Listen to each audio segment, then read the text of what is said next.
Good morning friends. स्वागत आहे आपलं नवीन ब्लॉगमध्ये. मित्रांनो, आपण आज जाणार आहोत कुंडमळा धबधबा बघायला. तर व्हिडिओ तुम्ही पूर्ण बघा, अजिबात स्किप करू नका.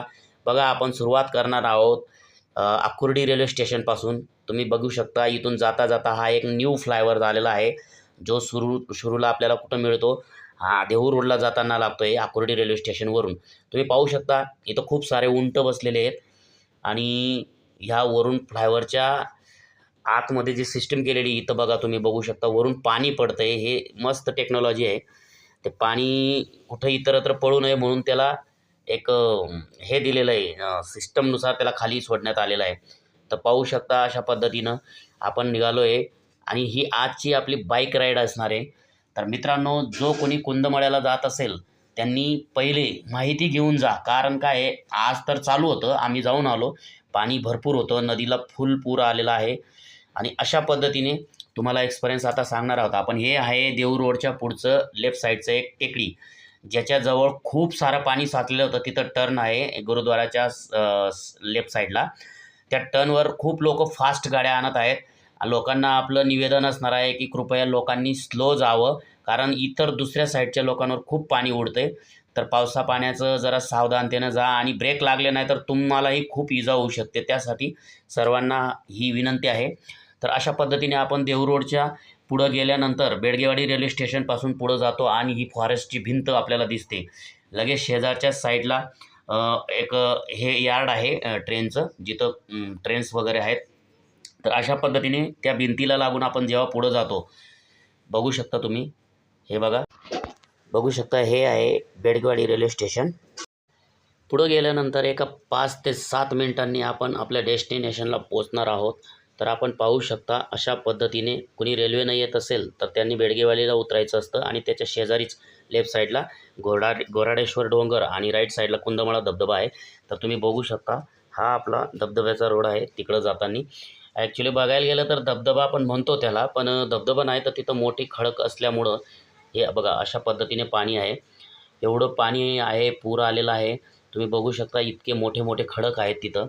तर इतकं त्या दिवशी पाऊस फुल झालेला असल्यामुळं, पावसाचं प्रमाण पण जास्त झाल्यानं पाण्याचंही पातळी खूप वाढलेली होती. त्यामुळे कुठलेही खडक दिसत नव्हते.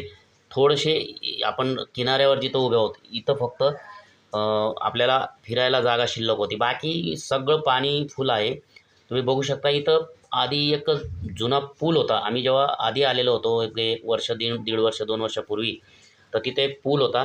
जो पूल आपल्याला आता इथं तुटलेल्या अवस्थेत दिसतोय. तो बघा, मागं जे मंदिर आहे तिथं पूल आहे, तो शिल्लक आहे थोडासा, आणि तो पूल पूर्ण या किनाऱ्यावरून त्या किनाऱ्यापर्यंत होता, जेणेकरून लोकांना, इकडच्या लोकांना त्या साईडला जाता येत होतं. आता ते बंद झालेलं आहे पूर्णपणे. इन फ्युचर होऊ शकतं नवीन पुलाची निर्मिती. पण तुम्ही बघू शकता, इतकं जोरात फ्लो आहे पाण्याचा, इतकं फास्ट पाणी येत आहे. हे बघा, पर्यटक आलेले आहेत भरपूर. रविवारचा दिवस आहे म्हणून भरपूर लोक आलेले आहेत आणि काही लोक इथून पुन्हा तिकडं घोराडेश्वर डोंगरावर आहेत. पूर्ण लोणावळ्याचा रूट जो आहे तो फुल जाम असतो रविवारी आणि शनिवारी. तुम्ही पाहू शकता, आज रविवारी रस्त्यानं पण खूप लोकांची गर्दी होती आणि टोटल पर्यटन स्थळे जेवढी पण आहेत इथं शेजारी, तळेगाव असू द्या, सोमाटणे फाटा असू द्या, लोणावळा असू द्या, भाजे, लेणी, कारला, लोहगड किल्ला, असे अनेक शेजारचे सगळे पर्यटन स्थळ जे पण आहेत ते टोटली फुल असतात या दिवसांमध्ये. खास करून पावसाचा आनंद घेण्यासाठी मुंबई आणि पुण्यातील चाकरमाने जे 7 दिवस काम करून वैतागलेले असतात, ते लोक आपला रविवारची सुट्टी असा एन्जॉय करायला ह्या ठिकाणी येत असतात. तुम्ही पाहू शकता. आणि कुंदमळा धबधबा हे जे आहे, हे पुण्यापासून खूप लांब नाही आहे. पुण्यापासून जनरली हे 40 किलोमीटर येणार आहे. चिंचवडपासून ते आहे एक 14 किलोमीटर अंतरावर आणि खूप छान आहे, बघण्यासारखं आहे. पब्लिक खूप आलेली असते. तुम्ही पाहू शकता, इथून जाताना आजूबाजूचा जो व्ह्यू असतो निसर्ग सान्निध्यात, खूप छान वातावरण आहे. आणि सर्वात महत्त्वाची गोष्ट म्हणजे हे बघा, मुलं असे एन्जॉय करू शकता. पाहू शकता तुम्ही, सगळे लोक फॅमिलीसहित यायला खूप छान डेस्टिनेशन आहे. वन डे ट्रिपसाठी बेस्ट आहे, अतिशय बेस्ट, म्हणजे खूप छान आहे. तर त्यासाठी तुम्ही पाहू शकता, प्रत्येकजण फॅमिलीसहित आलेला आहे. कोणी बाईकवर आलेला आहे, कोणी कारवर आलेला आहे. तास, 2 तास, 4 तास इथं फिरायला काहीही हरकत नाही.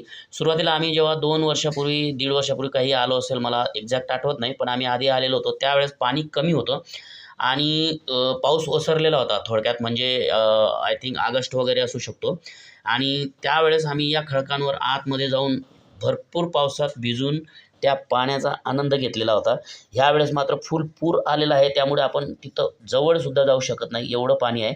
त्यावेळेस ते समोर जे मंदिर दिसतंय, ते मंदिर ओपन होतं. मंदिरात पाया पडायला अ, जाऊ शकत होते. पण आता ते मंदिर पूर्ण पाण्याखाली आहे.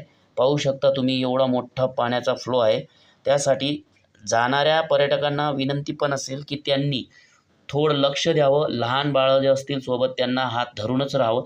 कारण तिथं खूप भीती पण आहे. खडकांवरून पाय घसरला तर काही वाईट घटना घडू शकते. त्यासाठी आपल्या मुलांची काळजी आपणच घ्यायची आहे.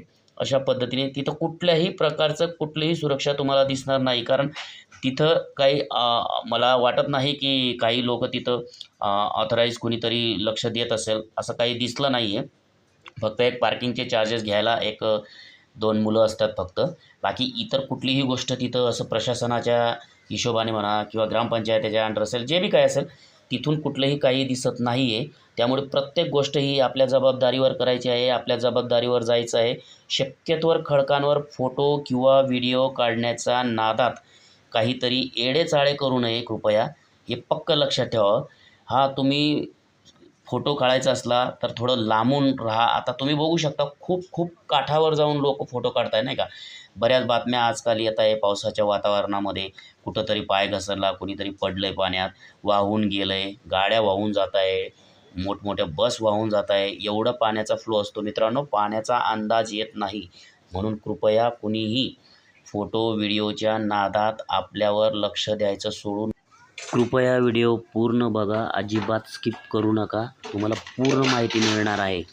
तर अशा पद्धतीने ही ट्रिप एन्जॉय करण्यासाठी तुम्ही सॅटर्डे, संडे शक्यतोवर अव्हॉइड करा आणि इतर दिवस जमलं तर जा.